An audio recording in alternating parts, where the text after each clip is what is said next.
Materi tentang kesadaran.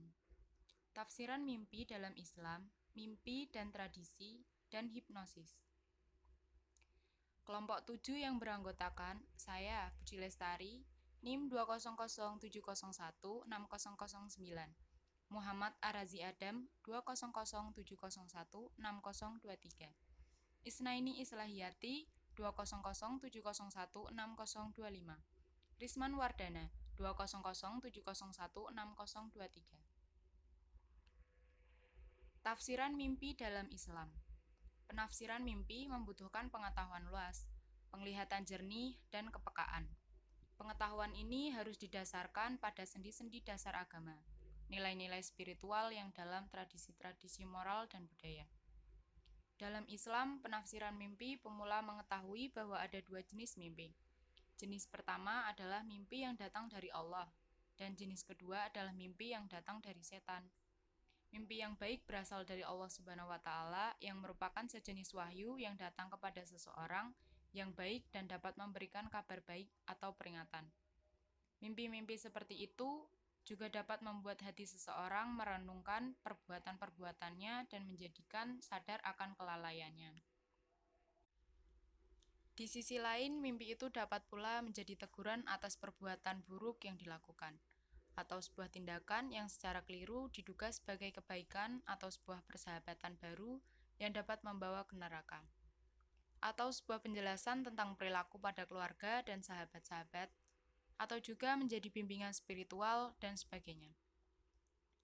Nabi Muhammad SAW pernah berkata, seiring dengan semakin dekatnya hari akhir dunia ini, mimpi-mimpi akan menjadi kacau. Mimpi yang paling benar adalah mimpi orang-orang saleh.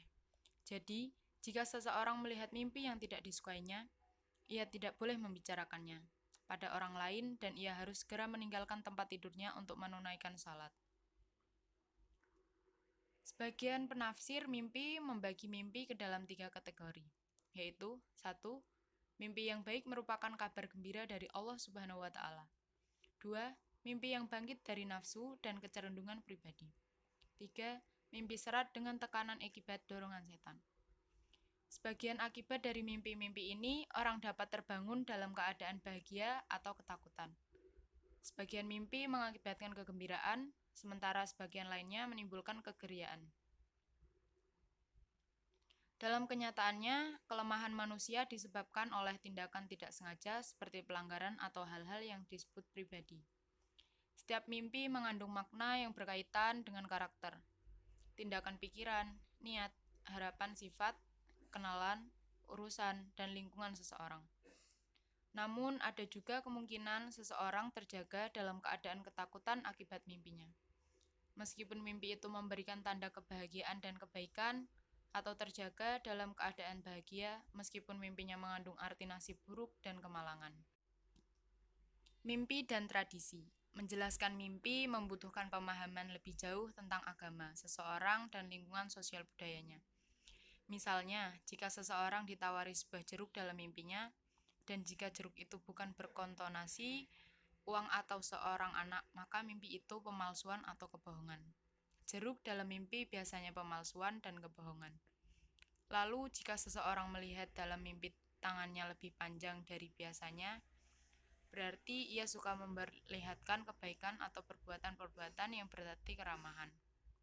Makna tersebut juga digunakan Rasulullah SAW dalam perkataannya kepada istri-istrinya. Di antara kalian yang mempunyai tangan lebih panjang, maka akan menyusulku pertama kali. Dalam kasus ini, Zainab binti Jahsy adalah yang paling dahulu meninggal di antara istri-istri beliau. Menyifati suatu penyakit dalam mimpi bermakna hipokrisi. Hipokrisi berasal dari pernyataan penyakit hati, yang berarti penilaian yang buruk atau gangguan emosional. Penyakit dan hipokrisi juga tercatat dalam pernyataan, ia orang yang sakit, yang berarti yang memuakkan. Kadang-kadang orang menggunakan perkataan dan perbuatannya menyakitkan untuk orang yang janji-janjinya tidak dapat dipercaya. Dalam tradisi-tradisi tertentu, orang menggunakan pernyataan singgah bersin dan kucing keluar dari hidungnya.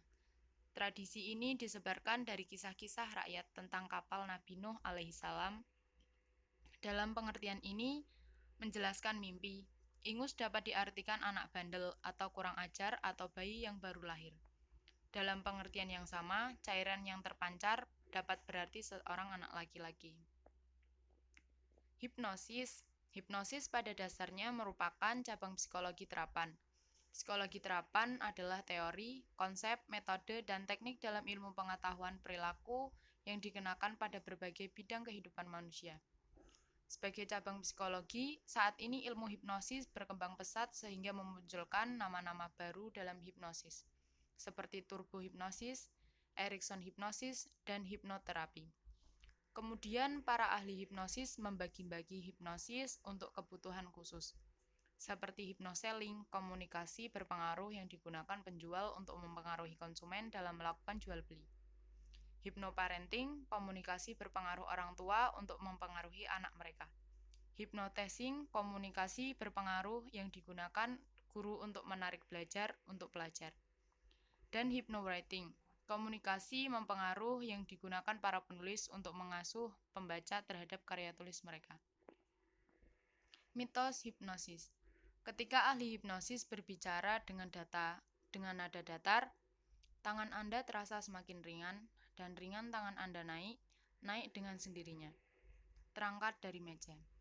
Anda melihat tangan Anda terangkat perlahan, dengan gerakan tersentak-sentak, sesuai irama sugesti ahli hipnosis. Kemudian terdengar dua sugesti hipnosis lagi. Yang pertama untuk membuat tangan Anda mati rasa, sehingga tidak bisa merasakan rasa sakit. Dan yang kedua membuat Anda berhalusinasi ada seekor anak kucing di pangkuan Anda. Kucing itu sangat tampak nyata sehingga Anda ingin memeliharanya. Lalu apa yang terjadi? Peristiwa yang baru Anda alami begitu luar biasa sehingga mudah sekali Anda menyimpulkan bahwa Anda sedang trans. Peralihan dari sadar ke bawah sadar, bukan ketidaksadar. Terima kasih. Sekian dari kelompok kami. Assalamualaikum warahmatullahi wabarakatuh.